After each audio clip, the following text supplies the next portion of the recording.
Hey man, can you hear me? Yes, just 1 second. I have to, just 1 moment. Try again. Can you hear me? There we go. Now I need to just give me 1 second here. It's so nice to see you guys.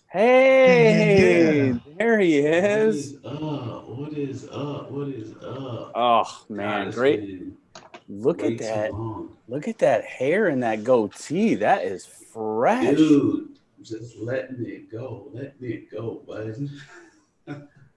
Oh I man. can honestly say I'm a little jealous over here. Oh, I can say I'm a little jealous. Um, I wish I had that type of hair on top of my head to grow it. I would most definitely do it. I told one of my kids that my students were like, Mr. Law, you had hair. So I brought in a picture from when I graduated, and I had like the ramp, with my hair, straight up and going up like that. And they were like, oh, I'm like, hey man, this is just new. I mean, well, not new, but this is life when you lose it It all. is. So It a little is. It hair envy is. going on over here, man. uh, So, I but I you're always looking good, man. yeah, you're looking Nah, good. likewise, all of you guys. Like, it's nice to finally catch up. I know it's been a while. Man, Dude. So I'm Um curious I, of how you guys are doing too. man, I gotta say, like, and Will and I have been talking about this like quite a bit. Like I had a little bit of guilt for saying that I had like a pretty darn good year. Like the pandemic didn't hit me super hard. I mean, I've had a few close friends that have had COVID, but no one really got sick. Even my wife's aunt, who we were really worried about, got it, and it wasn't bad for her. And man, like we moved into a new house. I got married. Like I've been teaching from home and rocking and rolling. So like honestly, man, like I'm doing really well. Good, good. How about you, my man? me. My wife and I were just talking about this on the way from the store. I was like, everybody's in a rush to get out of 2020, saying, "Oh my God, 2020 needs to go. Let's burn it." I say, but I can't say 2020 has been all bad. I didn't lose my job. I was still able to work. I got to spend some amazing time with my wife and my daughter that's probably unprecedented. In my daughter's 14-year history, I don't think we've spent as much time together collectively as we did from March until now, until August. So it's been great. We had a couple of scares with people close to us catching COVID. A couple of friends of mine's friends, family members ended up catching COVID. I think no one super close to me. I had a cousin who passed who I knew from COVID, but it was complications from COVID because she had lupus. But we were not like that close. Like we hadn't talked in years, so it wasn't. It's a loss, but it wasn't. It didn't wasn't devastating. Um, you know, it's just been, man. I can't complain about it, man. I'm loving life and I'm loving being able to be with my family and got to see this guy stand next to this guy here when he got married, which was super dope. Yeah, Uh, it was my that very was first special, time in my man. whole life being a best man.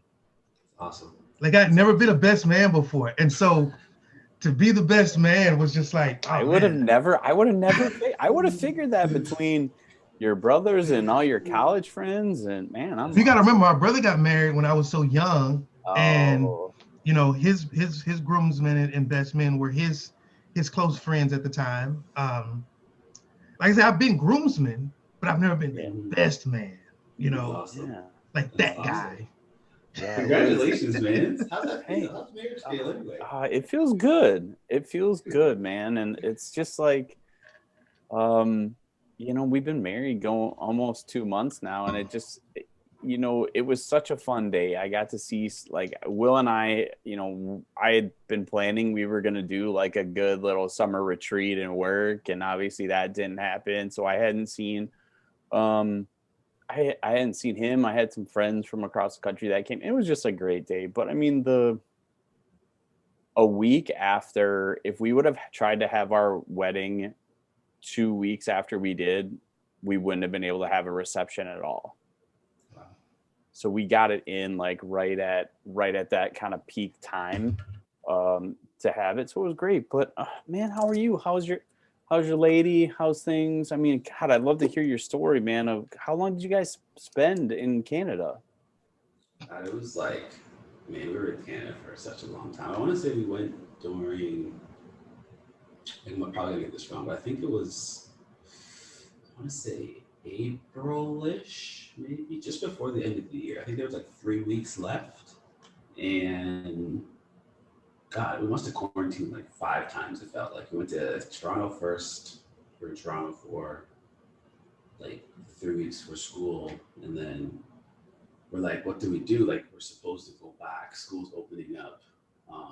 We're not opening up. They want us to just come back. Um, and then we went to Nova Scotia. So we quarantined again in Nova Scotia. And whatever happened, what happened? I think we decided that we were going to not delay, but we just weren't ready to go just because of certain situations. And we were in Nova Scotia for like till October. And then we were online. We were waking up at like, not even waking up. We were starting class at like, I think it was 8 o'clock, 8:30 p.m. And then staying up until, I think my last class was like 2:30. And my wife's last class, because she teaches 8th grade, was at like sometimes 4:30, 5 o'clock in the morning. So we we're basically living like these two very strange lives. And for me, I'm like such a morning person. Like I literally would go to bed and I'd wake up at like 9:30 just because my body's like so programmed to get up in the morning, go for a run, go for a walk. So like you're basically running on fumes for like X amount, like throughout from Monday to Friday. And then the weekends you're just like you have nothing left because your body's just doesn't know what's happening. Um, and then the end of October we flew back, and expectations of the school is like you have to be in school teaching. Um, we won't talk a lot about that, but like there's no kids in school, so Right.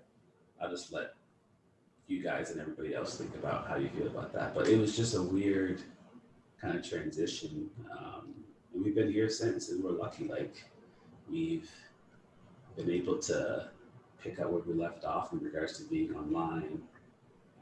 Family's relatively okay. Like we had some, like so many ups and downs throughout the summer. A passing of my wife's grandmother, but not because of COVID, just like being older after age. But it's been like, God, summer's been crazy, man. So much has happened. But at the same time, very blessed to just be still here, and be relatively safe in regards to like the COVID situation. Um, Is it well, obviously, I mean, I'd have a hard time believing that it could possibly be worse than the United States, because the United yeah, States seems to be the worst place in the world. But what's the general yeah. situation where you are? It's funny because I think it's doing better than the States just based on numbers. I know that through the holiday right now, there's like a lot less cases, and I think it's partially because people just aren't being tested right now, just because it's the holiday. But it's safe. Like I feel for the most part, like they're doing everything they can to make sure people are following the rules. There's been a lot of stuff on the news too, like how do I say this? Like, there's a lot of rules that are being implemented that are a little bit scary. There's situations. I think it's hard because like we're in a place of like privilege where we can go out and do a lot of different things. There's malls and stores, et cetera, restaurants that are open, but right now kids are not allowed like out, like at all. Like they cannot leave their house, which is Really? like yeah, so Kids. like that kids. So that in itself is kind of like just very strange to me, and so many problems with that idea. But adults, animals are allowed out and walking around and doing whatever they need to. So that's one incident, one rule that's been implemented that I just don't really know why. Um, but all things considering, again, we are safe. We are able to kind of do what we need to to live, and I guess some be happy because we're lucky. We're like extremely lucky to be able to wake up and go for a run, go to the grocery store, go to a restaurant if we want to.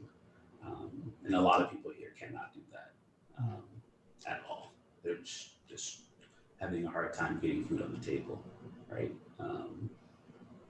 It's just really, it really wakes you up. Like every week or every month, there's like a natural disaster, right? And there's relief funds for tsunamis, like, or hurricanes. Like, it's just crazy to think that on top of COVID, here are these people having to deal with a mudslide or the weather.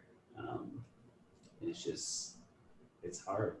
It's really, really hard. So I'm super grateful that way, just knowing that I'm in that situation, but it's hard to watch and kind of go through.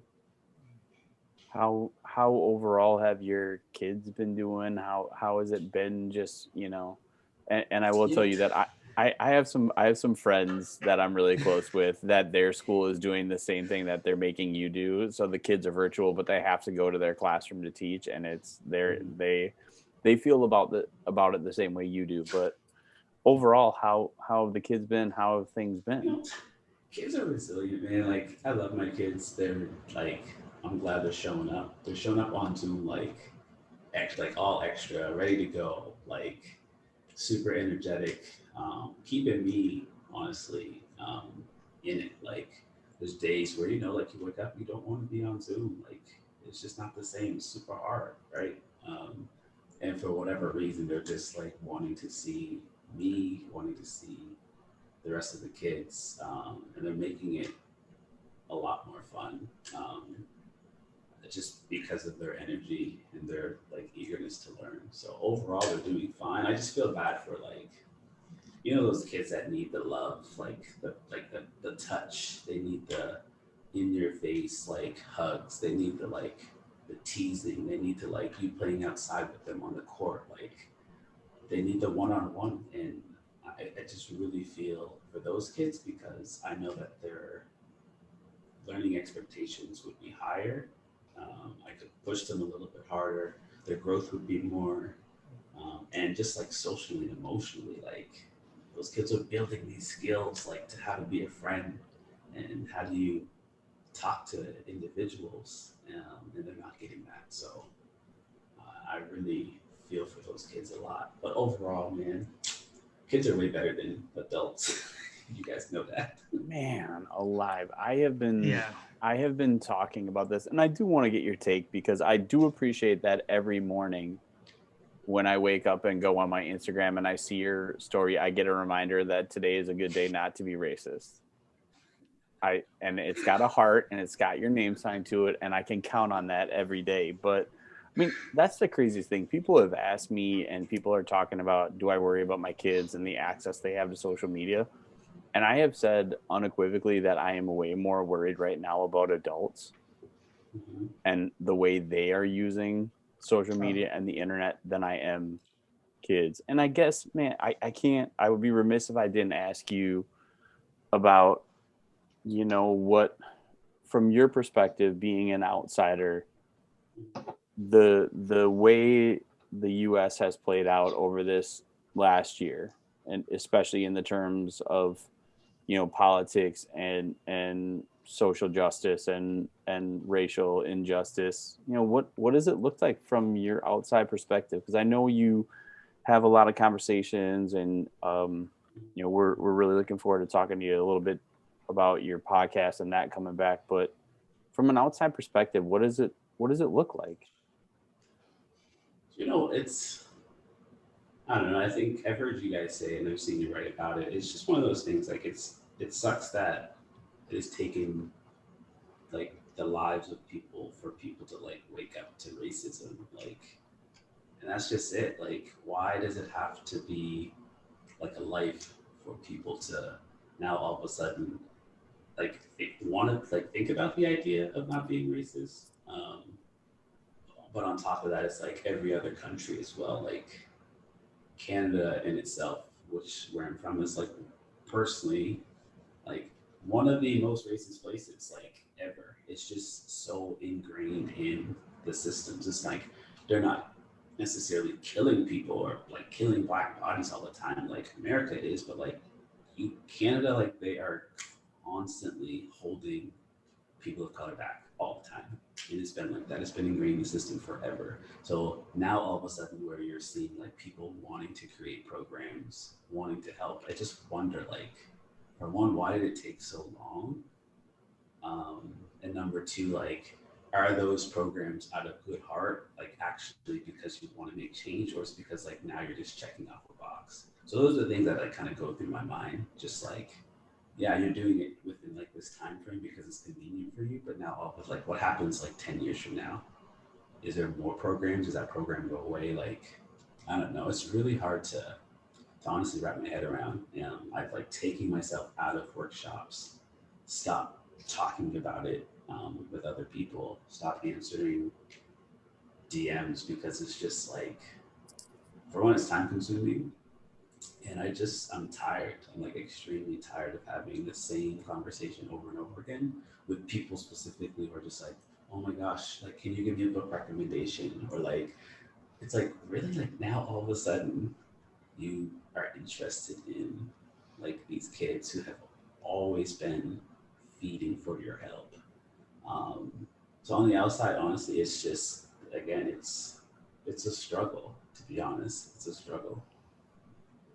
You know, and I and I've heard uh tip oh, gosh, I'm blanking on her name, but like Liz Kleinrock and a couple of the other um people like that are kind of in that circle talking about the same, about how difficult it is to be answering people's DMs all the time, and how um time consuming it could be for people to automatically like look at you and say, oh, I can just ask him.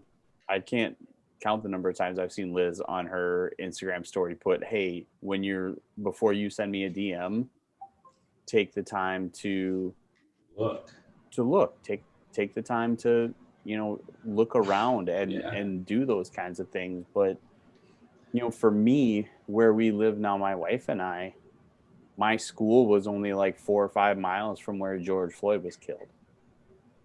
Like, shortly, I was on campus like the Tuesday or Wednesday after that, like just because I was doing a few things. And they put out a page that said, if you have what you need done, we would like for you to leave, because the protests and kind of the destruction were starting to work their way down towards my school. And you know, I had students who live in Minneapolis at my school who, you know, that's their block, like that's where they live, where all of that rioting and all of that looting and all of that crazy stuff was happening. And it was, you don't think of Minneapolis, Minnesota as a cultural turning point. You didn't, I would have never expected that that would have been a place where there was such an important event was going to happen that was going to change the course of, you know, of our history. And for me, looking at it too, like, I come from a very conservative, a very rural background, and I still am associated and acquainted with a lot of very rural people. So I think for me, I've had to struggle with, who do I say what to and when? You know, like, what is, and I've asked Will a lot about this, like, what is my responsibility to correct people that are from my town who've never even met a black person? And they're talking about rioters and looters and these people protesting and Black Lives Matter. And it's been such a an interesting thing to think about for me, and it's been really heavy to think about, like, man, what's my responsibility here? You know, well, and I can't imagine, you know, looking at the two of you guys, what, you know, the weight that the two of you carry.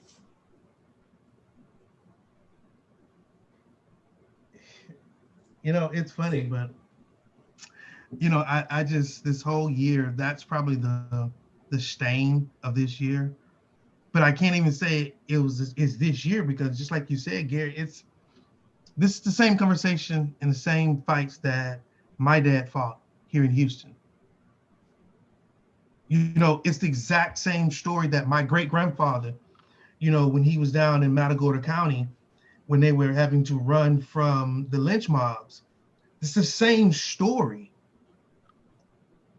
And at what point does the story, do we rewrite it? Well, you can't rewrite it, but in order to start a new chapter, you got to end the chapter you're in.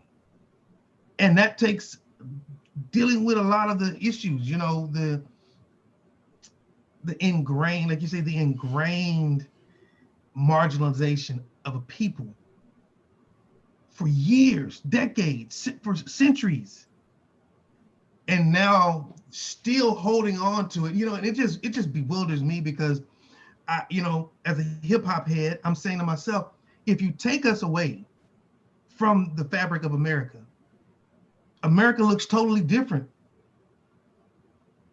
America looks different right now. If you take all of the Africans, all the blacks that were here, all the black natives that were here, take them out of the fabric of America, and America looks different right now. And I can't say for the better.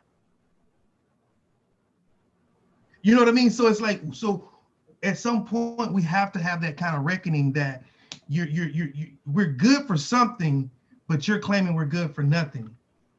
You know, and I misspoke earlier when we were talking about it yesterday, about the little boy in Ohio. I said Trayvon Martin, but it was Tamir Rice, the little, you know, 14-year-old boy. Actually, I think he was 14 at the time he was killed.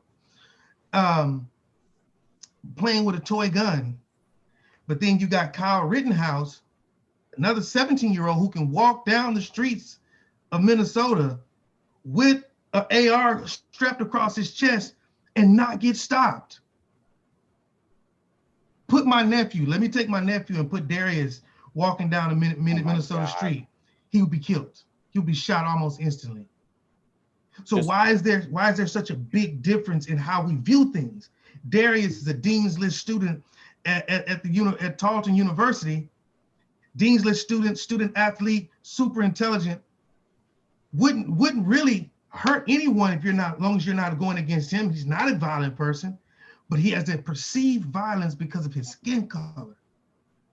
And I think we as humans, we gotta be far way beyond that right now.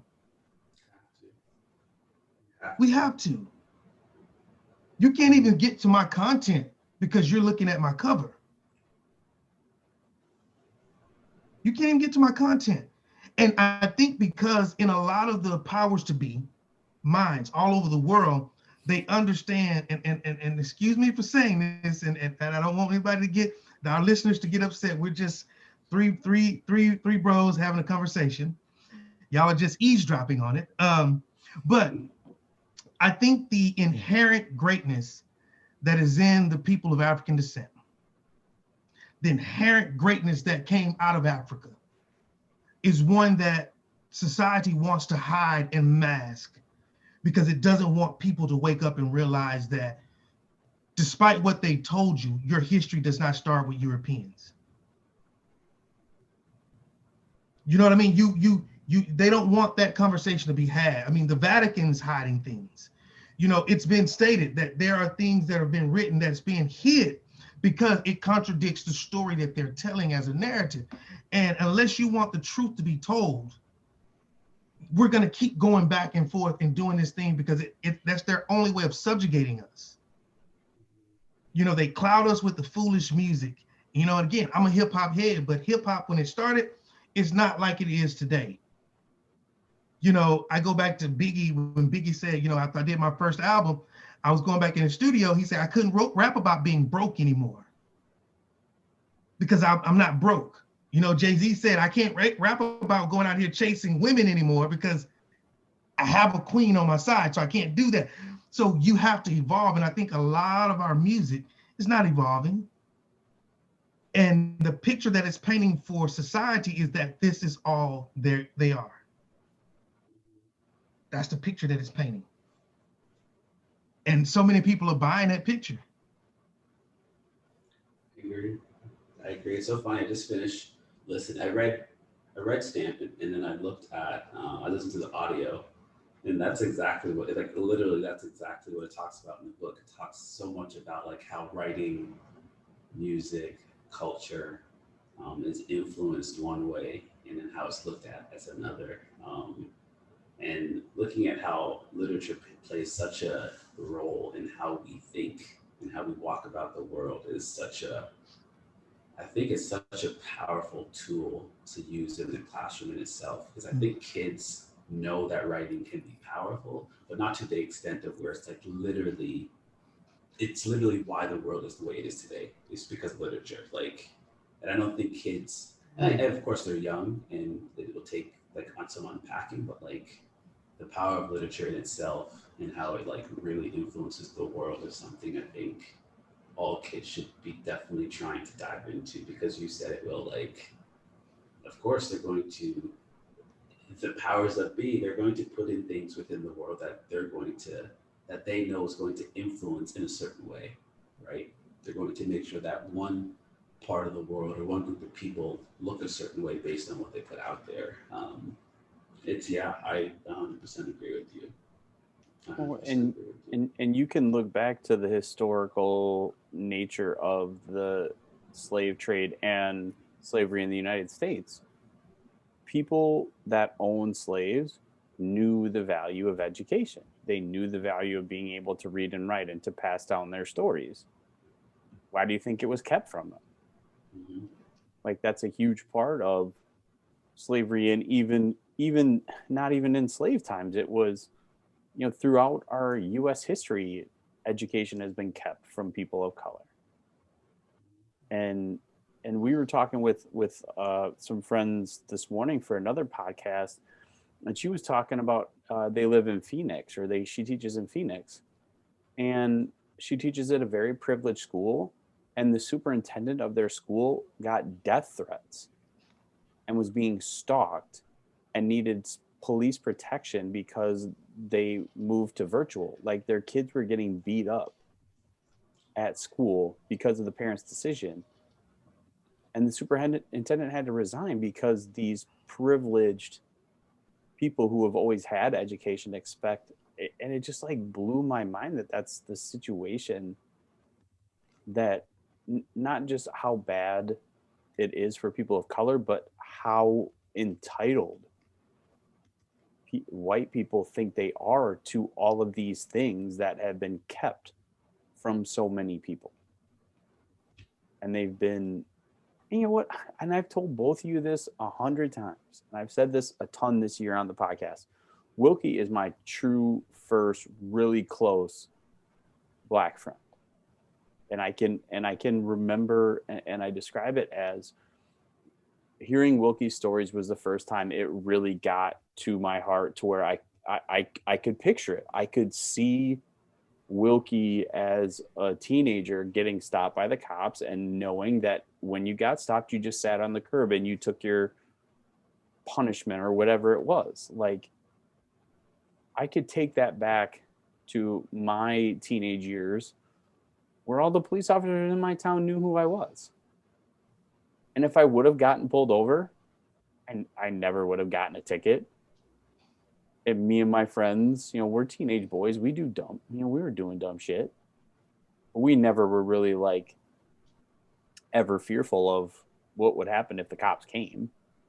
Or, and I think that's all well and good too. But until you can really picture it in someone else, I mean, that's been the turning point for me. And really, I can say, since we've connected with you and been friends with you, I've been turned on to books that I never knew existed. I primarily take my reading list when it comes to social justice and racial equality from your Instagram. I've read, if you're reading a book, I promise you I've read most of them, just because I trust in your experience. And if you're telling me that this is an important book to read, then I'm going to read it, because I have that connection to you where I'm like, this is a person I trust. But even still, as a white man, I still have moments where I get fearful. if I'm in downtown Minneapolis where I'm like, ooh, is this a sketchy street? Is this or is this that? And I had moments of it when I was in Houston where I'd be like, ooh, should I be down here? Should I not be down here? And there was nothing to worry about ever. Like Houston, Minneapolis, everywhere is filled with mostly good people. And I've never, the people of color that I have met in my life that I've been close with have never been anything but amazing to me. I don't know how many times I've had the motherly Black woman in my time in Houston take me under her wing, cook me meals, do stuff like that. So, I mean, for me, and I guess maybe this is a question for you, but how, without having to bother the Gary Gray Juniors of the world, how do people like me that are never around people of color get the experience or even start to believe? Because I know there are people that don't believe that the experience the two of you talk about is actually the way the world is. Yeah, I think honestly for me, when people ask that question, I think I often just go back at them and say, what do you think? To be honest, I love allowing people to just like sit with that like discomfort and honestly letting them do their own digging. I think for the most part, like you've done a lot, like reading is obviously really, really important. But like just listening, I think listening to stories is just like so important. And whether that's through a novel, whether that's through a picture book, whether that's through a YouTube channel, whether that's through a movie. I think listening to stories is just something that can be really powerful. But like sitting with that discomfort, I think allows you to really do your own digging. And it takes the weight off of people like me and Will, like trying to figure out like what's best for you, what's best for people that are on their own journey. I think it's really hard to give a straight answer because you don't know. Like I don't know. I really truly don't know. But things that have helped me, because we all have our biases and we all have racist tendencies. And for me, it's just literally listening to more stories, and taking myself outside my comfort zone and really trying to read people that sometimes that don't look like me, listening to their stories, having conversations with people. I use Philippines as an example. Like I can easily just stay in my bubble if I want to and just talk to people within our school, but we have teacher assistants, reading specialists that are specifically from the Philippines, and I try my hardest to get to know them outside of like the work that they do. So like genuinely ask about family, ask about tradition, ask about how things work here. And I think that in itself has allowed me to just see like it's so much more than what people think on the outside world. And they've given me book recommendations. They've told me people to follow online. But I think it's a lot of just sitting with your own discomfort, to be honest, and trying to figure out what your journey is going to look like, because it is a journey. It's just something that you are going to be on for the rest of your life, really. And that's it. What do you think? Because I know you've gotten the question as well. I think it's. I think you're right as far as you just got to be a part of the conversations. I don't want people to get the idea that you have to go out of your way to say I have a Black friend or I have a Hispanic friend, or we have to get beyond that. But the way our world and our society is set up, there's something as simple as having a conversation with someone.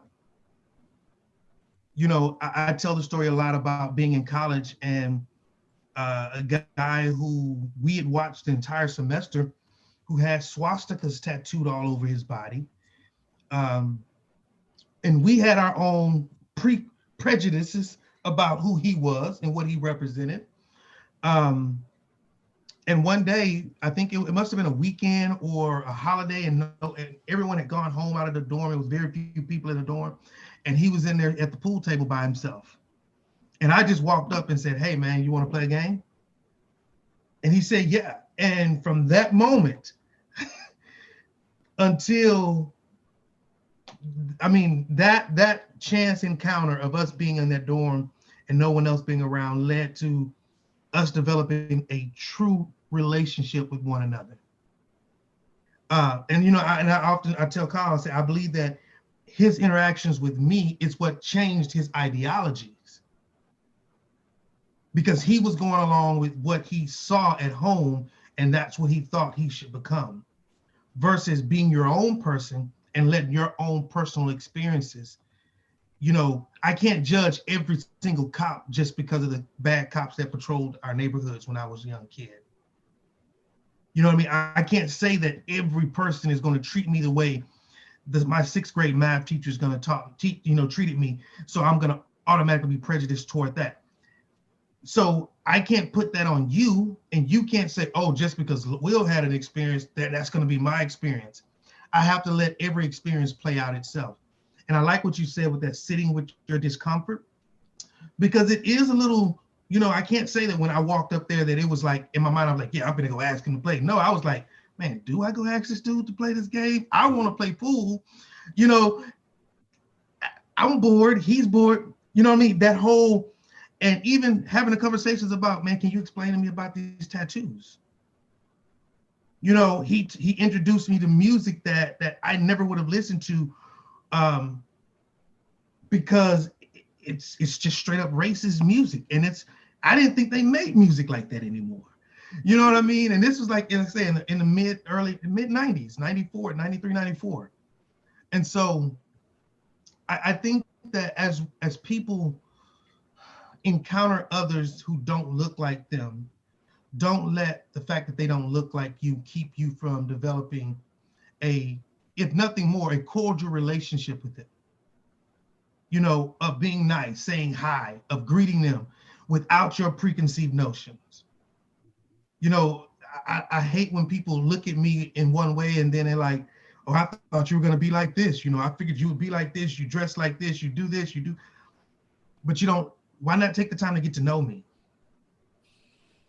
And again, you can read all the books in the world, but if you really want to have that experience, then you have to engage with those people and have those conversations. You got to find a circle of people who are going to, number one, be honest with you. My wife and I just had a conversation about privilege. And I say, everybody has experienced some level of privilege, but not everyone has experienced that bit of disadvantage. I grew up in what most people say a disadvantaged, environment, single parent home. There was 5 of us. My mom worked. We all started working by the time we were 14 years old to try to help make sure that she didn't have to do too much. All of those things were disadvantages, but there were some advantages that I had that most people didn't. My grandmother was one of the state mothers to one of the largest churches on the planet. And so that meant whenever I went, my last name alone got me into places and got me out of trouble and got me to get certain things that I probably shouldn't have gotten. That's privilege. You know what I mean? That's privilege. And because I can recognize it as privilege, I can also recognize the disadvantage. But I think a lot of people, they recognize the privilege, but don't recognize the disadvantage. And that's where the conversation has to start. I told my wife, you were privileged. You were a Black girl growing up in the hood in Houston in the early 80s and 90s, and you had both your parents at home and they both had full-time jobs. Y'all are like Richie Rich. You know what I mean? Y'all that in the minds of everybody else, because that was not the experience for everybody in your neighborhood. I know because I went to school with them. Most of them were struggling with single parent homes. Some of them were living with grandparents or living with aunts and uncles. So I think it starts with recognizing your privilege, but then also recognizing the disadvantages that others have encountered because they did not have that privilege. I agree. It makes me think of, what's her name? Chimamanda Adichie, The Danger of a Single Story. And just like how it's just like she has a TED Talk online and it's called Danger of a Single Story. And it's literally what you're talking about, like how oftentimes people have one experience with a person, and that experience makes you believe that every other experience you have with a person that looks like them is going to be the exact same way. She has a TED talk about that, and it's just like phenomenal. And it also makes me think about the book that I'm reading currently. Her name's Austin Channing Brown, and this book is called I'm Still Here. And she talks a lot about her name, which her parents have basically given her because it sounds like a white name, and it's going to allow her to walk through the world with opportunities. I don't want to say too much about it, but like it honestly has been one of my favorite books so far this year. I'm listening through it through audio version, and just her experiences growing up in a privileged house. She talks about how she had everything. She grew up with everything, but then at the same time, walking into a workplace, going into a store has been just so different for her.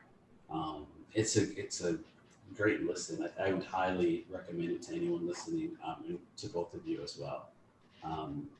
But no, I agree. I think it's how do you put yourself in those situations where you're listening to multiple stories and getting to know people on a deeper level?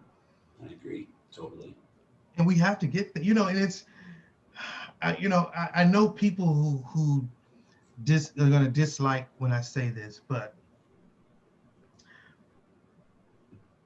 I think America and Canada both prided themselves on the idea of being this melting pot of immigrants. Oh, hate that.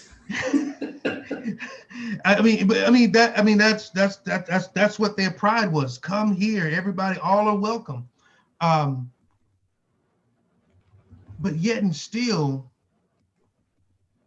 in order to have that melting pot, and I know that you have to know every single thing that's in it. And everything in it has to know that it is and that it exists. And I think in our culture, there's so much focus and attention put on white American culture. In Canada, the French, the white French culture, where it's not so much the whole story, like you just said, and I'm curious to look at that TED talk. It's like, I want you to just look here. I don't want you, don't ask me questions about natives that were dark skinned. Don't ask me about Columbus's own logs, who said he encountered people that looked like they came from Ethiopia. Don't bring those things into question. Those are from Columbus's logs in 1492. But yet and still, we don't talk about that. We give this facade that I'm going to tell you the history that I want you to know. And when you do that, not only do you disenfranchise the people, you shortchange your culture, because in order for a culture to really mesh, everything has to be independent but codependent, or interdependent. That's the word I'm looking for. It has to be independent, but also interdependent. If I made a beat right now, I can't make my hi-hat so loud that you don't hear the bass or the snare. I have to make sure that everything is in itself what it is, number one. Number two, and that it's blending with everything else.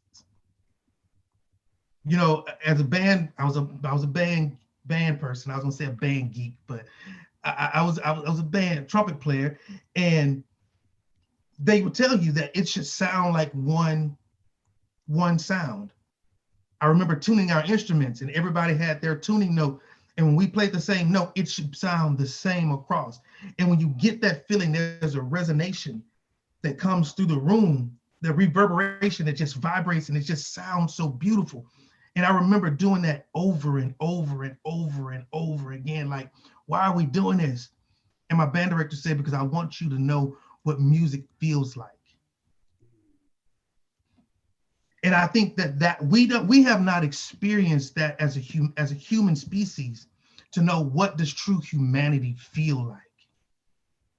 We have spurts, and you have, we're going to start a relief fund for this, or or let's send this to dig wells in Africa, or let's do this to help the people in the Sudan, or let's do this to help the people of the tsunami. But that's short-lived, because the very people you're helping out, you'll turn around and shortchange them on something else that they need and won't supply that for them. Or you'll do just enough to keep them subservient to you and your goals and not letting them blossom.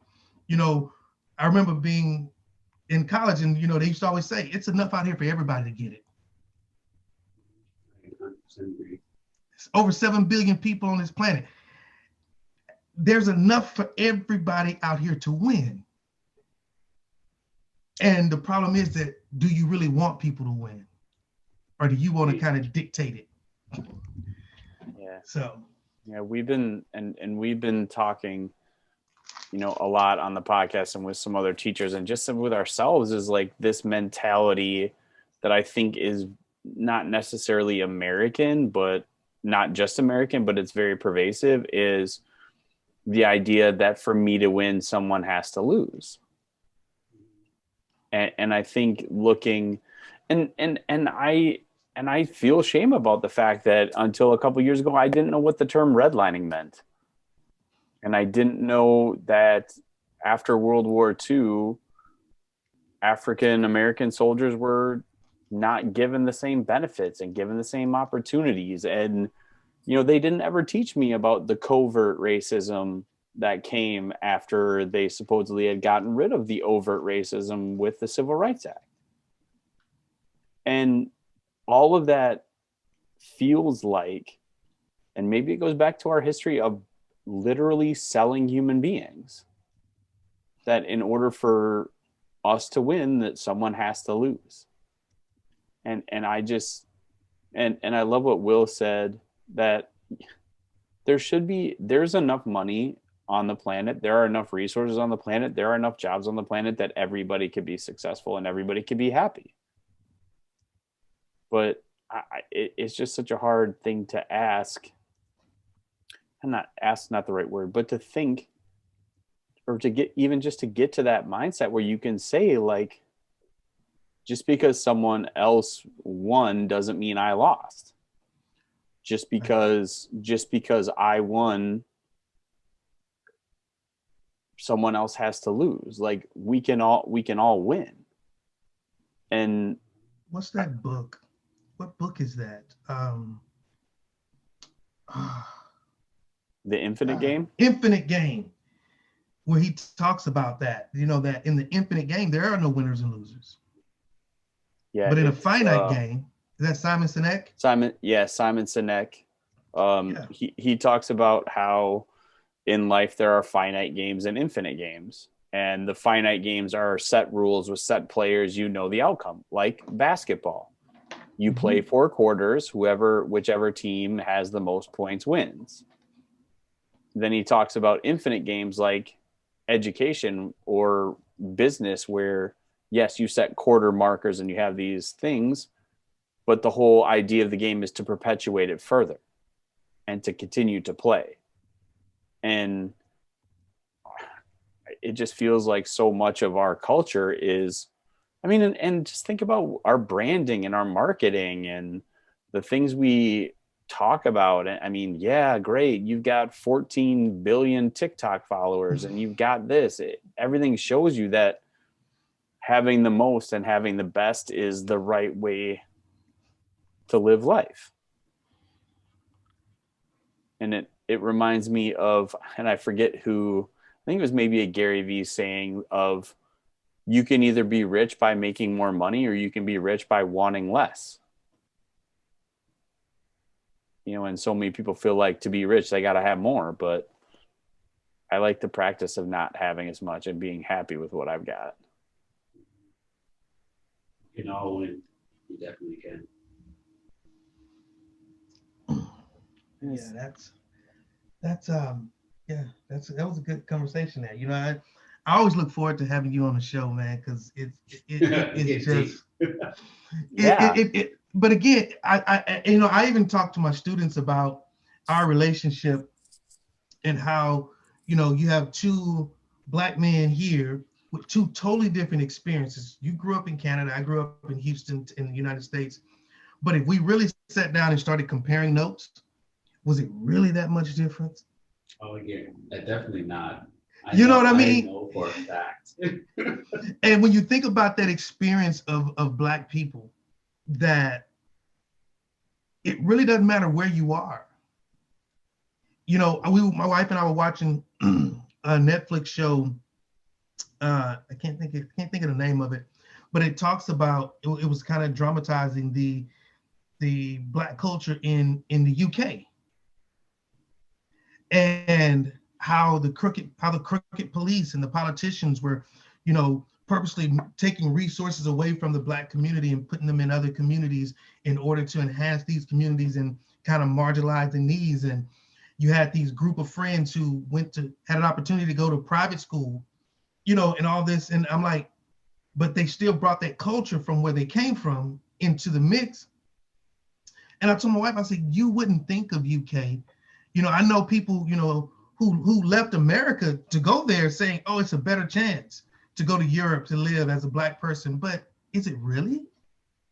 You know what I mean? It's like that is probably the most universal thing around this globe, is that they don't want, and I know people are going to say it's generalizing, but it's like, for some reason, there's a conspiracy against the Black man and the Black woman excelling in society to a point that rivals our European counterparts. You know, we don't call people in America, we call Black American. You know, you have Japanese American, Chinese American, Latin American, but you don't have white Americans. They're not Italian Americans. They're not. Why? Why do you brand and label everyone else but not yourself? You know what I mean? And it's like, it like I say, it caused me this year to really do more reading on the history of my people. You know, my daughter's been saying, Daddy, we need to take a DNA test to find out exactly where our people came from, and da da da da da. And I'm like, you know, part of me wants to do it, just to kind of know, because again, when you're stripped of everything, the only experience that I have, as far as I go back, is my great grandparents who were slaves. You know, their brothers and sisters who were slaves. You know, and hear their stories, and I know that our story started before there. You know, before there was a master, that there was a story there. And whereas most people, you know, when they build these legacies and, you know, things are passed down from family to generation to generation to generation, they're tracing their roots back. They're saying, oh, you know, we're the fourth Irish parents to get off the boats, immigrants to get off the boat in Virginia, or, you know, we were the first this to get off. I don't know. You know, I don't know what happened. I do know that my great grandfather and them, they bounced around between the East Coast and the South because of slavery and because of the laws, you know, but beyond that, I don't know. And so it's just like, it makes you really kind of wonder, like, what is it that you're hiding that you don't want us to know all over the world? Not just here in the United States, all over the world. What is it about the Black experience that the Black experience, even though you say you don't like it, is proof positive that you do, because hip hop is the most dominant genre of music on the planet. It succeeded rock and roll 5 years ago. So you think about that on the planet, that everything is influenced by Black culture. Turn on a commercial, I guarantee you 1 in 4 commercials that you see on TV is going to have a hip hop influence. Watch a movie, you're going to see hip hop influence. And that's an art form that you can't say anything else. It did not come from anywhere else except for out of the Black community. And it was looked down upon for years. They called it jungle music. Take that jungle music back to Africa. Nobody wants to hear that. Well, apparently you know, almost the whole planet wants to hear it and enjoy hearing it. But if you love to hear my music so much, then why don't you want to know me? You know, and Kyle and I, when the whole George Floyd thing popped off, in my mind, I said, you know, I'm a patriot. I love America. I still get teary eyed when I hear the Star Spangled Banner.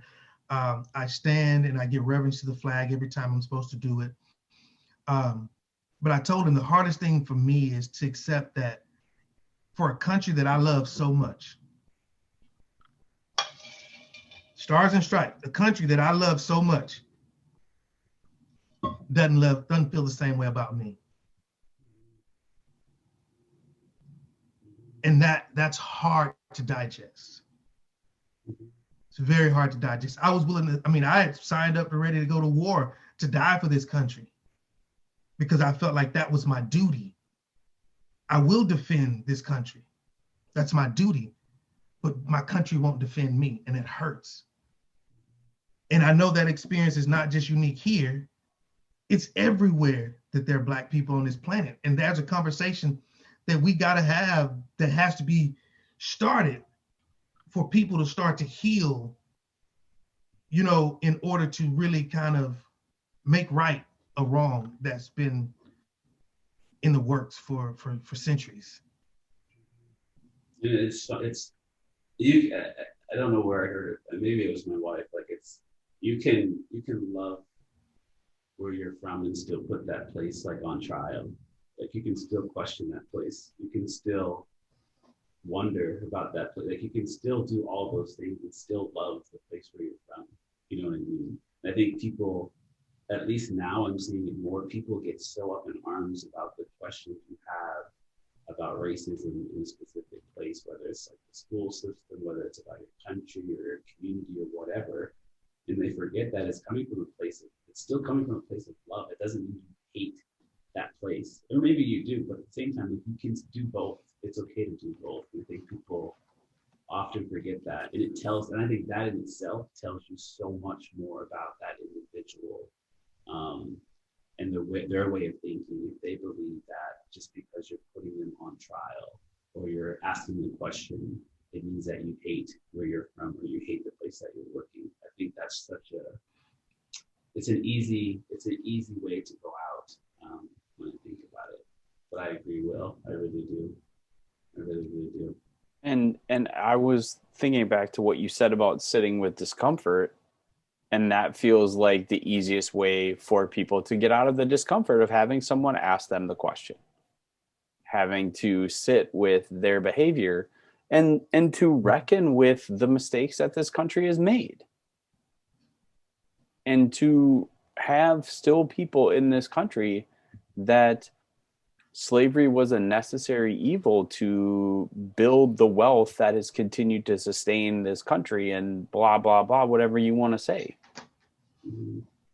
But look at the damage over the centuries that it has done economically. Look at where wealth comes from in the United States, and how much of it is inherited and how much of it is legacy. And I hate the feeling. I hate it almost as much as anything on the planet when I screw something up and Will calls me on it. It is the most unpleasurable feeling I think I have, because I know that I really, really screwed something up to get called out by Will.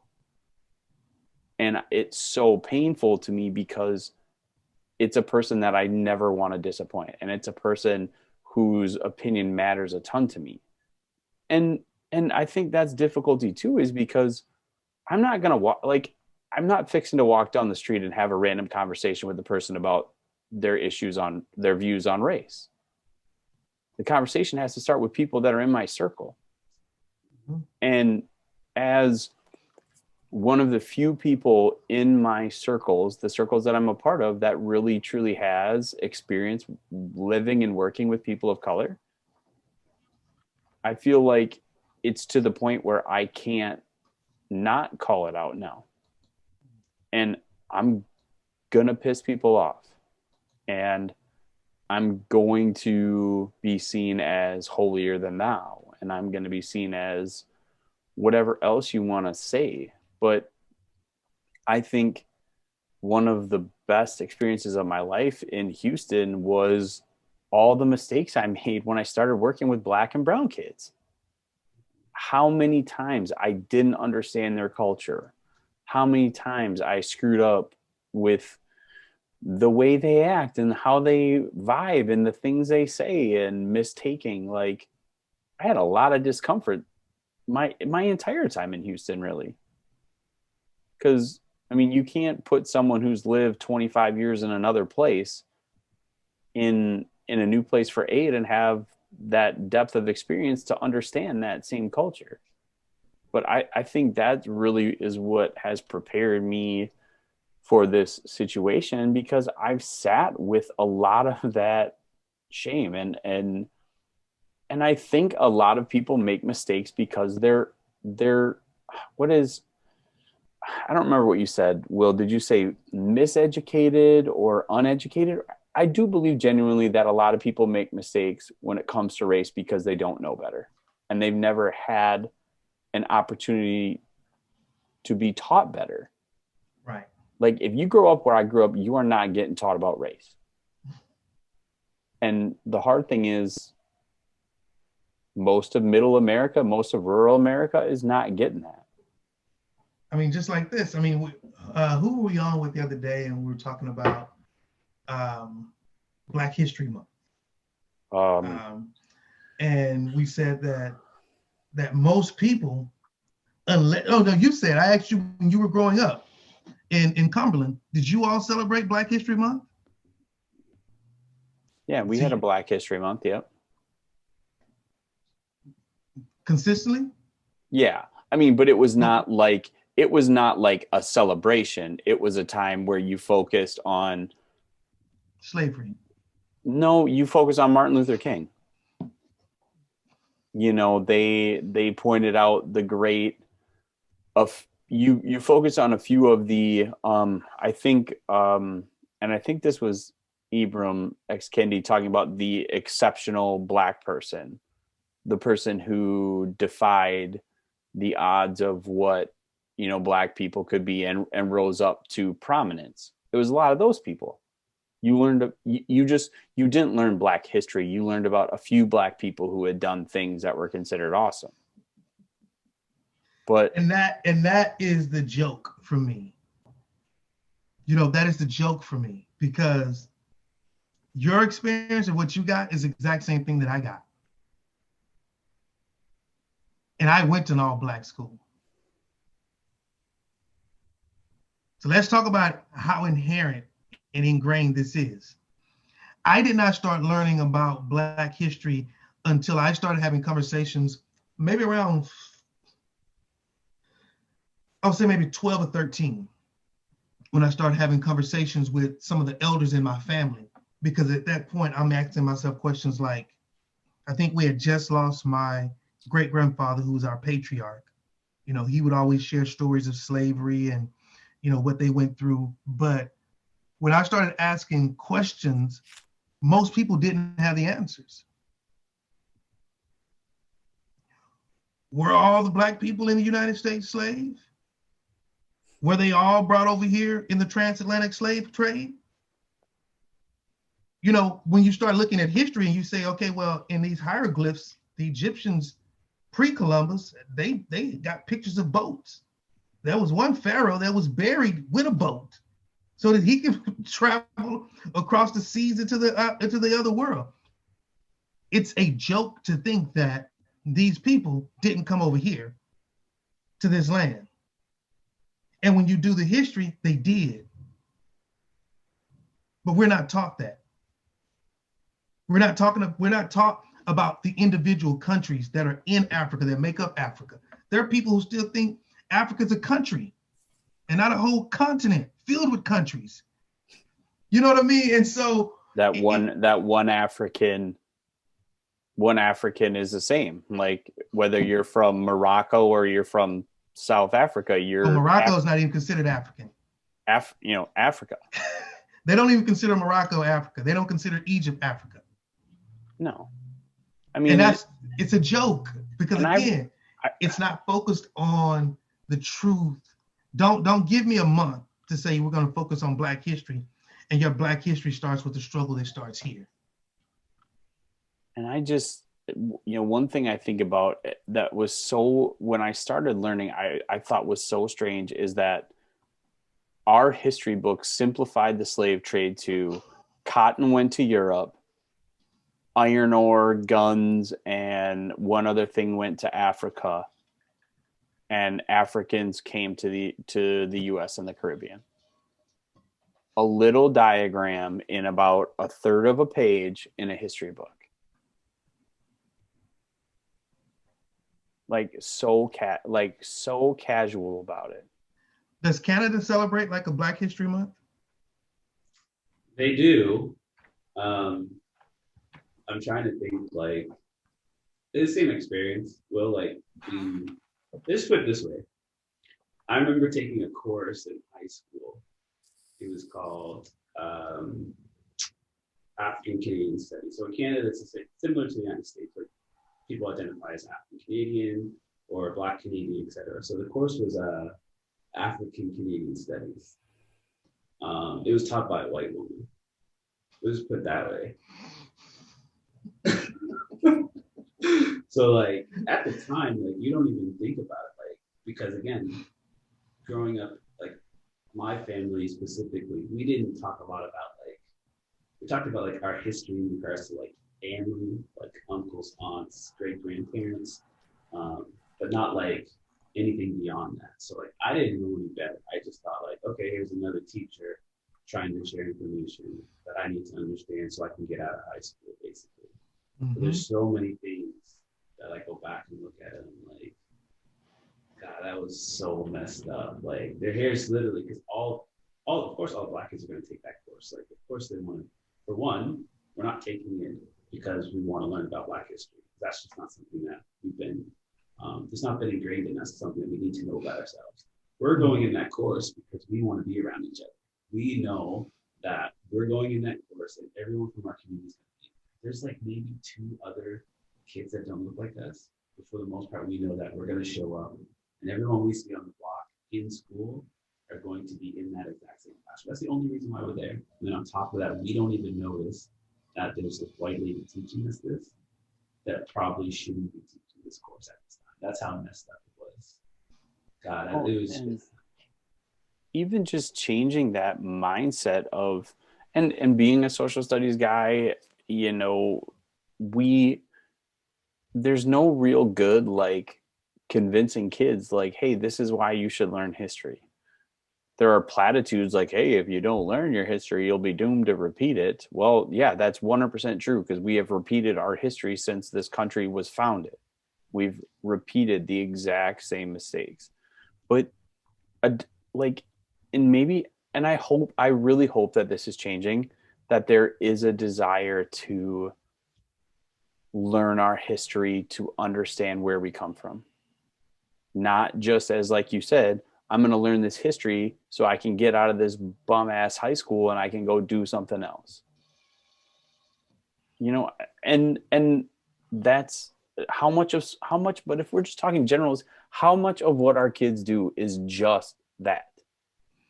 I'm going to do it so I can get somewhere else.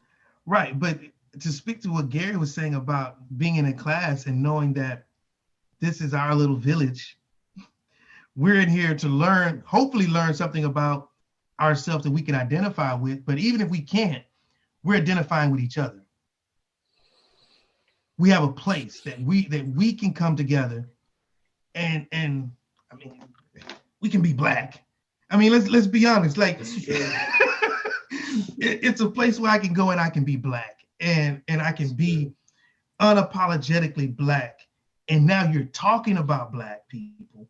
Now you're giving me history. So yeah, I'm dialed in, because again, you're talking to a part of me that I don't even understand yet. And I think the word I used was miseducation, and we've been so miseducated growing in all societies. The Japanese kid that sits in the classroom should learn about the Japanese history. They should know about their history. well, my parents have never been to Japan, but your parents are Japanese. So you should know something about your culture. And when you think about it, if you were from the Philippines, I've learned more from, the Philippines that I've worked with, people that I've worked that are from the Philippines, and their culture is so diverse. But guess what? I guarantee you, if you're from there, you know it. The good, the bad, and the ugly. You know it because they talk about it. And you develop this sense of who you are based on what others are sharing.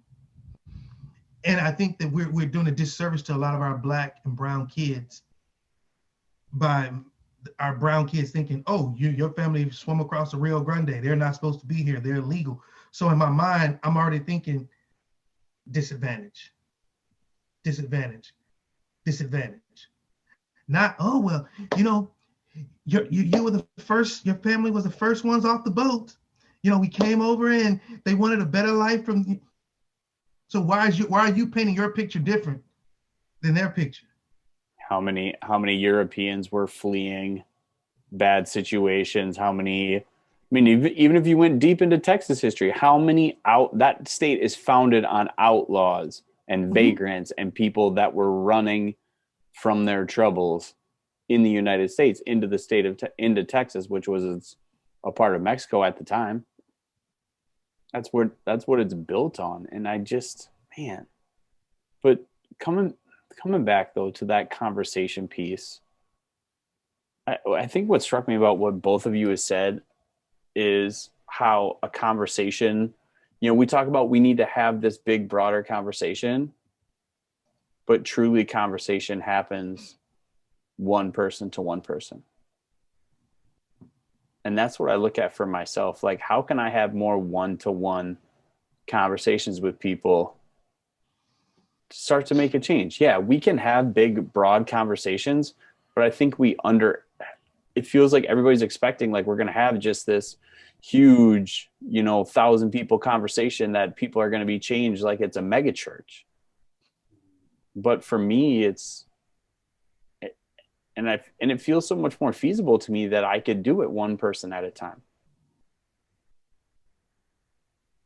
Even just starting with my students.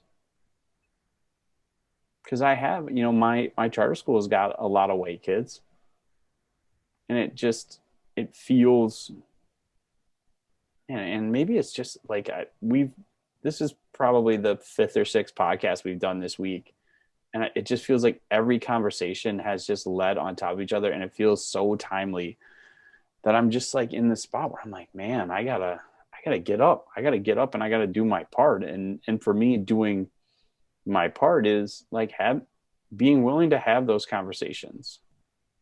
We were talking with Principal Ra a couple of weeks ago, and he's like, you know what, man? Because my hometown is like, it's bonkers the things that people are willing to say to one another on the internet. It is insane. Like, if you are a Republican, they are saying the worst things, not about Democrats, to other people in the community that are Democratic. And these are people that probably live like 3 blocks down the street. And I was talking to him about it. I'm like, what's my I don't live there anymore. What's my responsibility? He's like, but you have experience, and that's still where you came from. And it reminds me kind of like, this is where we came from as a country. That's what our country is built on. So we got to start dealing with where we came from and making it better. Because if I don't start to do at least my part, my hometown will never change. And I don't have to go back to my hometown and teach there. But I can start to have conversations and make a difference. But you keep saying the country. And what we're saying is this issue is international. Yeah. This issue has no boundaries. It is a play. It's literally like COVID. It has touched every single continent on this planet. Because anywhere a Black person goes, this image is portrayed. And I have friends who are African, who are from Nigeria, who are from Kenya, who are from Ghana, and they'll tell you it's the same thing. There, even Blacks against Blacks, if your nose is not big enough, your lips are not thick enough, if your skin's too light or your face is too round, like there's so many things that we go just off of the perception, which is only because that's how we were perceived. So that's how we're going to categorize things. We categorize red birds as red birds and blue birds as blue birds. But they're both birds, right? They're both birds. You have carpenter ants, you have fire ants. You got the little crazy ants. But guess what? They're all still just ants. And so we have to get to a place where we start really understanding who we're dealing with when we're talking with each other. And the only way that's going to happen is that we have to reshape education to give children, because that's where that's where the impact is going to happen, is with the young people. I can't change people that's our parents' ages. You may be able to have an impact on them. They may say, you are a good one, but you know what I mean? It's not gonna, my uncle who's still alive, if he was auditory, I can't make him think that all white people wasn't against him when he watched his uncles be hung from trees. In his mindset, he still thinks the same thing. So we have to start with education, which means start by telling the truth. Start by telling the truth. Let's be honest about everything. Let's put everything on the table. How do good relationships start? When there are no secrets.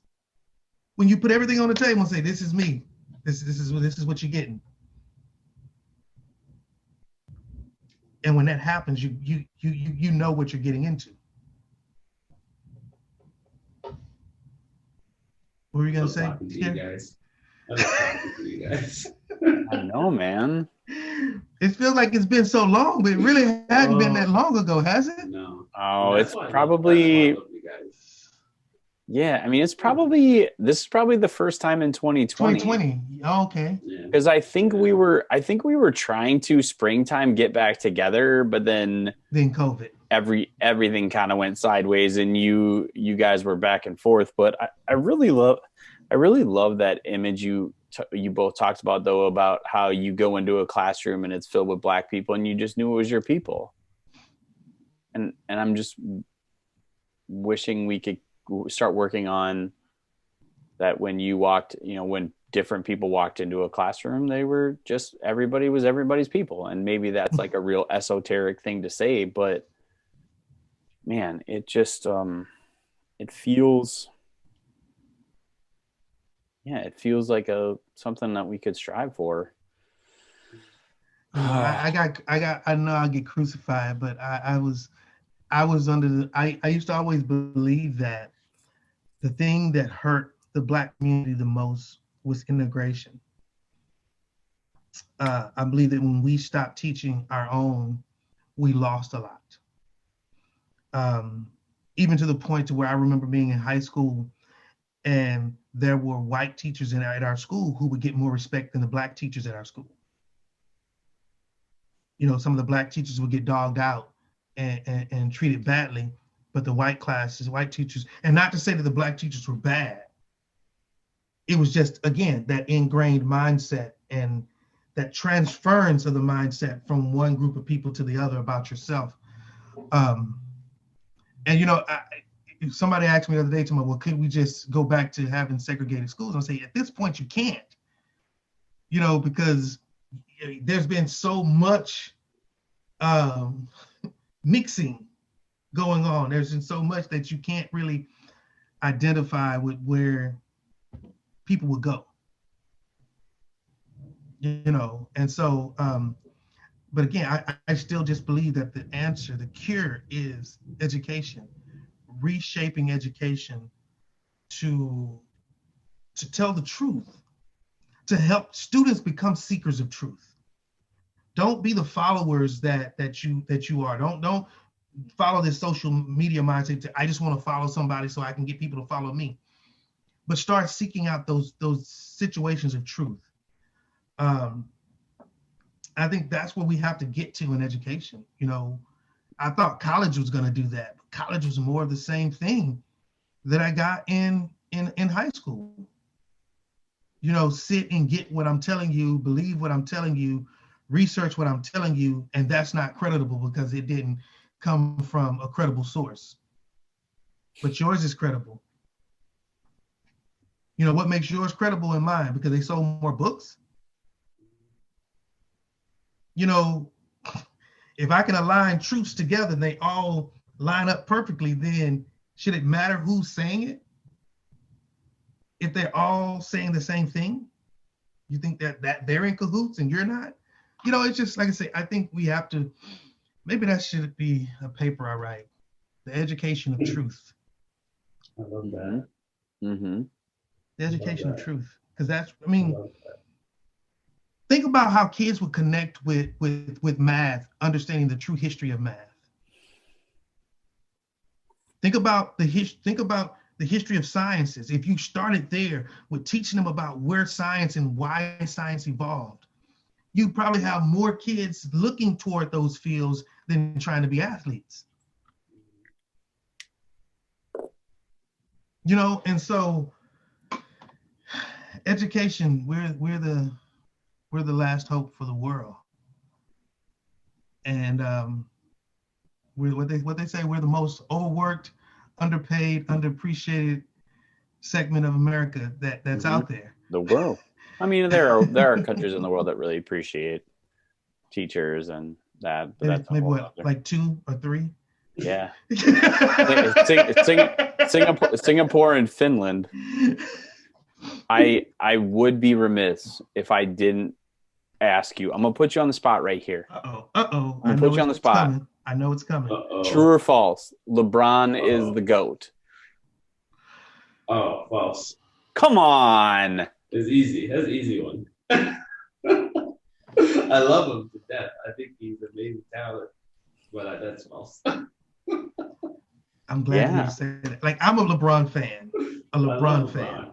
I mean, he is, and I, you know, my friends and I go back and forth all the time about the LeBron MJ comparison and all these things and the LeBron Kobe comparisons. And I just say to them, I say, you can't, the eras of basketball were different between now and then. And what Michael Jordan did for the sport, for the culture, you can't talk about comparing LeBron James to Michael Jordan until you hit about, I'm going to say, give it another 20 years. And if they're still talking about LeBron James and people are still striving to be like LeBron, then you can say he hit that. He is one of the GOATs.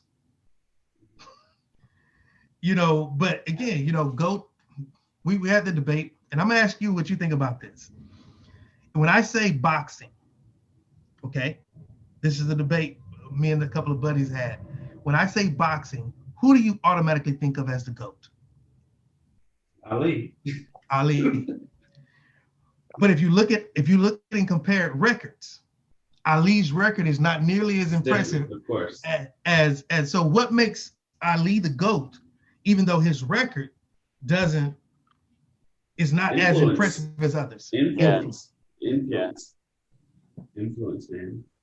I agree. I think looking at LeBron 20 years from now will tell you whether or not his influence. Like, I think he has like, but I think there's a lot of guys like Jordan did it without social media. Like, come on, like, how do you, like, you can step into a different country and people know you. There's no social media. Like, of course, some people are watching on TV, but there's no social media, which is like huge for athletes nowadays. Like, and TV was limited also because not everybody was able. Like, I couldn't get all the Chicago games in Houston unless they were playing the Rockets or they were playing the Mavericks, and I caught it on WGN.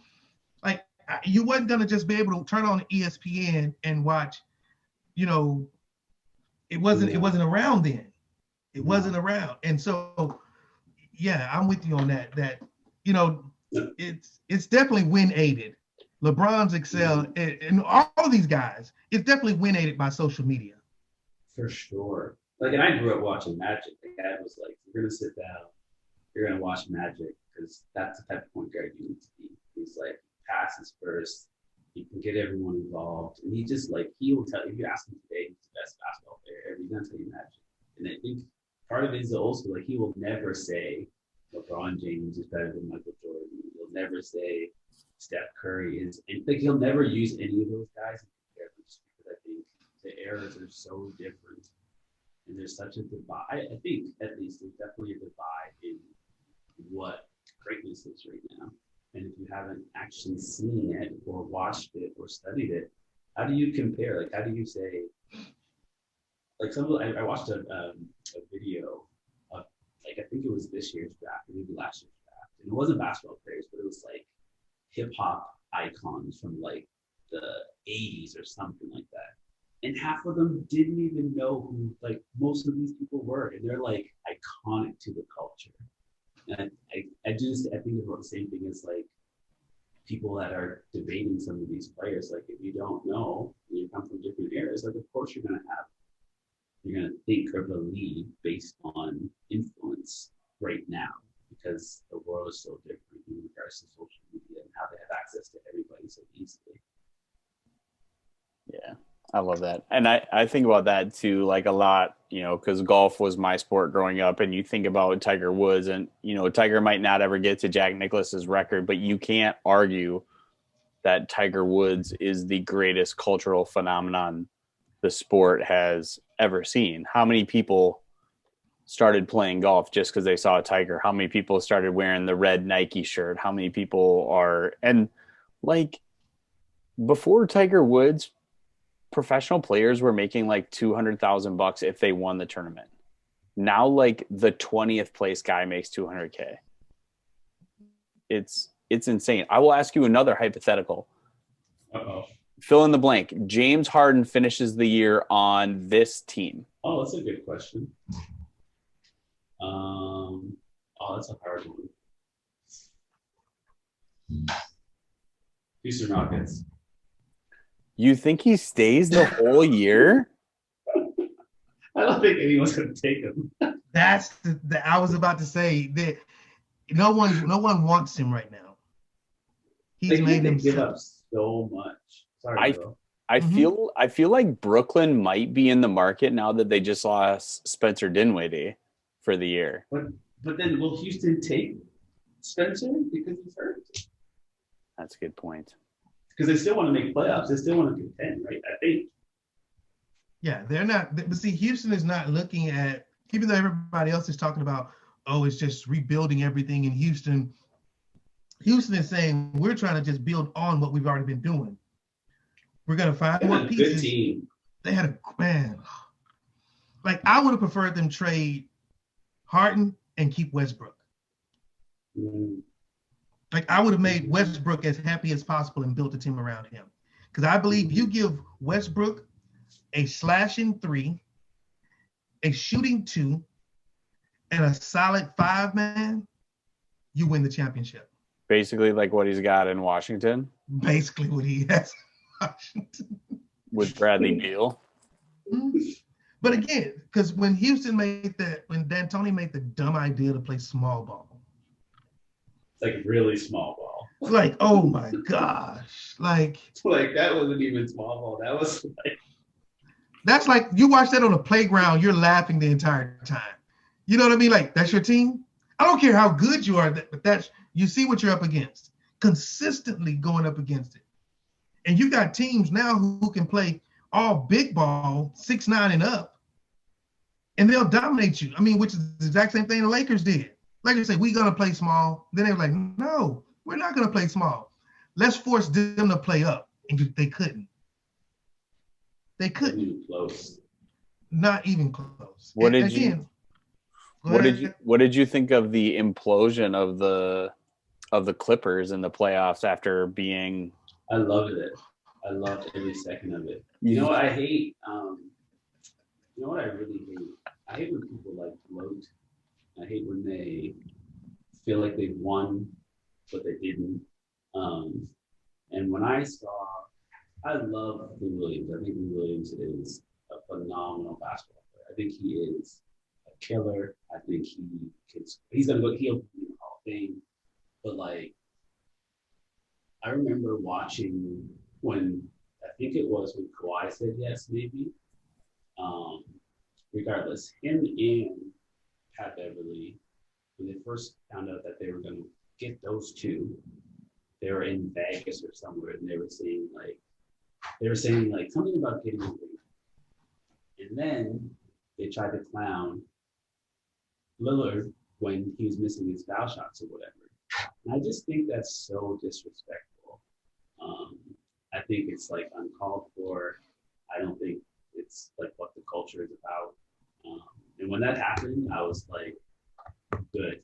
I was like, this is karma coming back in your face. Like, you shouldn't be able to do that to other players. Like, regardless, like, it's just, I don't know. I was so happy. I was so happy. And then watching the like Twitter feud online, like how they were talking about, like, I think CJ was talking about how he was drinking wine and how like he couldn't compare to like anything else. Like, it was beautiful. It was absolutely beautiful. Dude, those Portland boys are cutthroat. They'll come for you. But they do it. Like I think they do it. They're respectful when they do it. Like, I think they did everything that they were supposed to. They played well and they lost. And then all of a sudden, like, these guys are coming down their throat about missing free throws or like whatever it is about Portland. And it's like, really, dude? It's like, what have you guys won? Like, you haven't won anything. You haven't won anything. So I loved every second. They play Portland today, don't they? I think LA plays Portland today. I think so.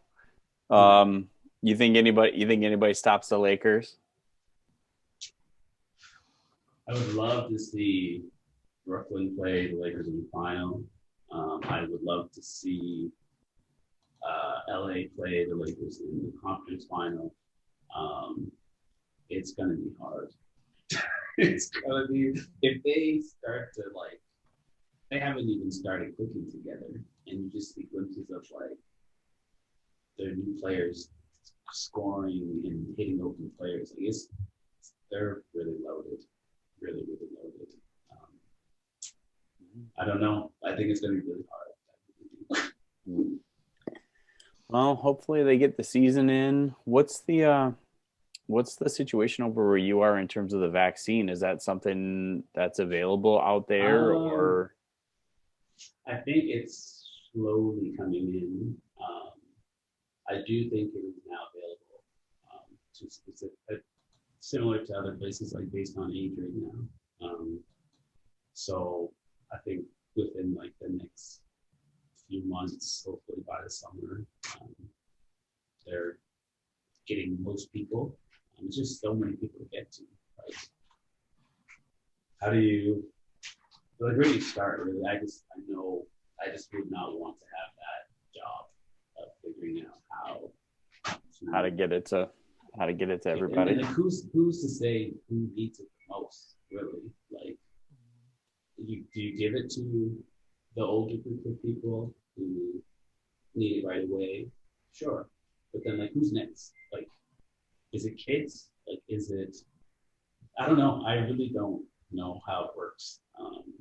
But it is slowly coming out. And same with home in Canada. I think Scotia is getting it slowly as well. What does it look like for you guys? Where I live, kind of around us Midwest, I think it's pretty common. They're doing frontline workers and anyone else who's essential. And then they're going to do kind of what I understand, the most vulnerable. And then I've been told, and I've seen in the news, that teachers are in kind of the third wave of people who they want to get it, because that's kind of the key to unlocking normal school next year, whether or not that's the case. Like my dad got it because he's a firefighter and an emergency responder. So our town offered it to him. He didn't have to take it, but he did. And my younger sister works at a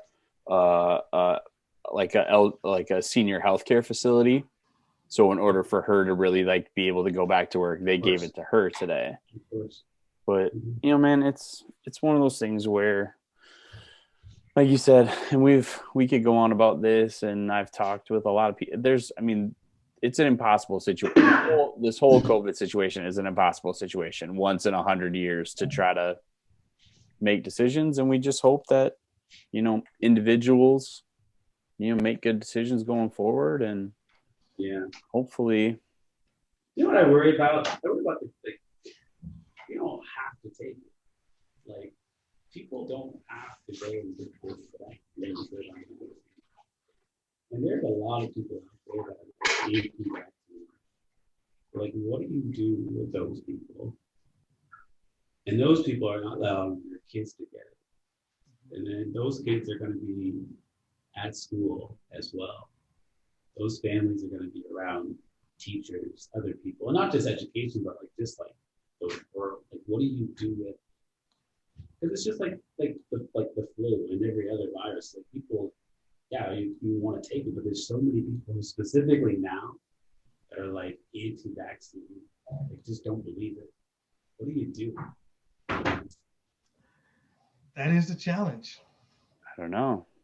That is a challenge. I know, and I'll be honest with you. They're saying teachers here in our county, because there's such an uptick, that teachers are our governor is trying to get it to where teachers are next in line after all of because they've already started here in the facilities, the healthcare facility, like all of the hospitals in Texas, the senior facilities are getting it done.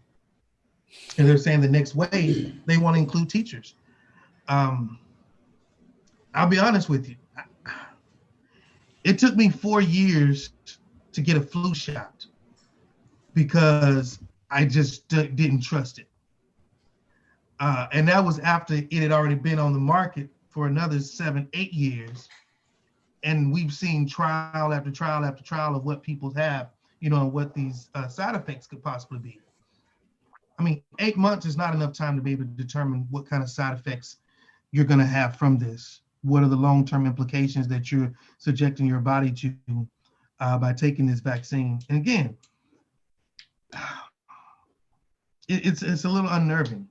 I remember how they did. I know we keep going back there, but how they did, the men in Tuskegee, with giving them, what was it, gonorrhea or syphilis, and then not giving them the correct cure.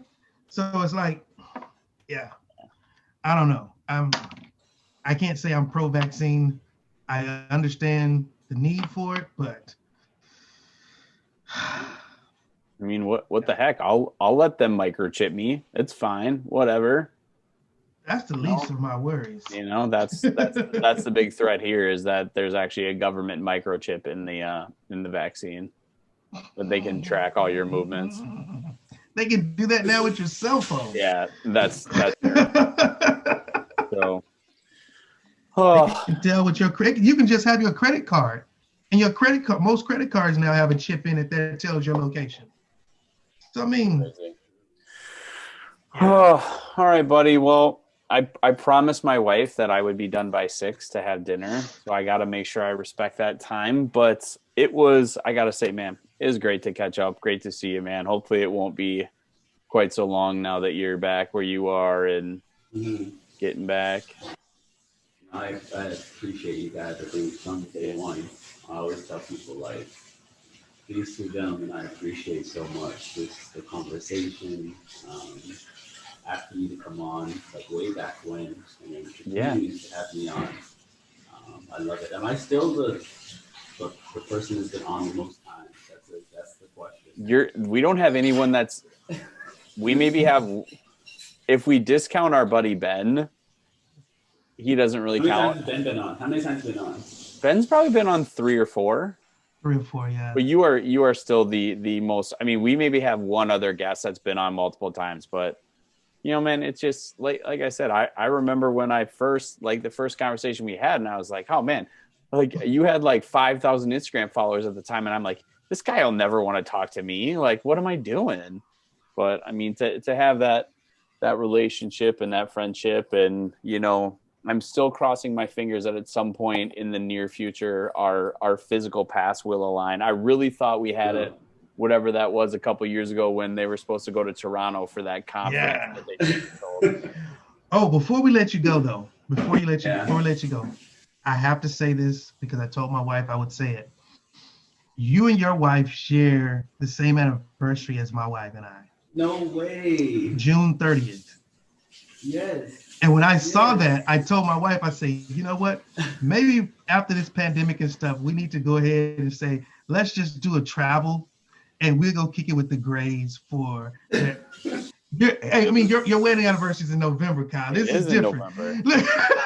It is in November. You're right. But I was like, that is just too ironic that we celebrate on the exact same day. So we maybe have to put that in the work. Put that in the work. For sure. I think that would be already done. Already done. Awesome. Sorry, Kyle. That's fine. That is fine.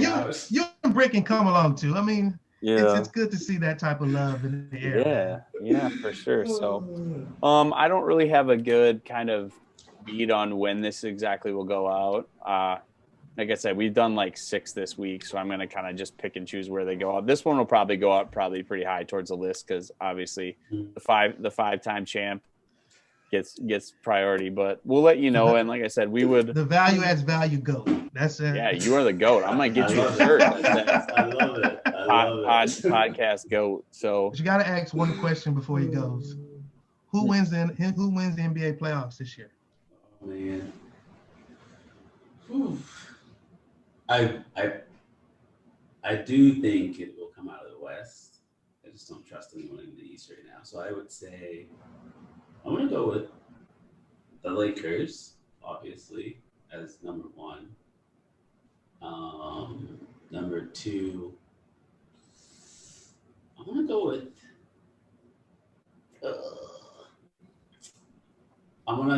with. I don't know. I want to say the Clippers, but I don't like them. I'm gonna go with Denver. Ooh. Dark horse. I really like the Joker right now. Joker's looking bouncy right now. Yeah, he's good. Looking bouncy. He's good. But other than that, I don't know. I think I would love to. I just like things that I like when teams in the playoffs get mixed up a little bit. I hate seeing the same team win all the time. So I wouldn't be mad if the Lakers lost, to be honest. But I also like watching greatness. So LeBron does this thing. I really enjoyed watching the Mavs in that playoff series they had with that step back that Luka Doncic had was so just cold-blooded. Oh, ridiculous. So if it is a year like that where like one of those teams, like the Toronto year where it was like crazy and like Golden State had unfortunate injuries, but like Toronto played super well. Like if it's one of those years, I love just the suspense around that. But I just don't know. Lakers they're just so loaded. Like they could rest players and still be better than half of the league. Yeah. I mean, they've been resting LeBron this whole time. Exactly. Run. He hasn't been playing much, and they're still at 500. Exactly. You know, they haven't even turned it on yet. No way. So. All right, brother. Well, give our best to your wife, and we'll let you know when it goes out, and we will make sure to, it'll be more like the in the next couple months we'll join back up. Maybe we should see if we could do a couples podcast, or that'd be awesome. It would be insane. We should put that in works. Yeah, that would be cool. Kyle, don't exclude yourself. It's okay. I gotta exclude myself. You too. All right, brother. Well, be well. Give our best to your wife, and we'll talk soon, buddy. All right. All right, sir. Have a great. I appreciate you guys. All right, you too, brother. Be well. Dude. All right. That guy. You're gonna have to chop that one up a lot because we were kind of all over the place. Yeah. That fucking guy. Man. God, that's great.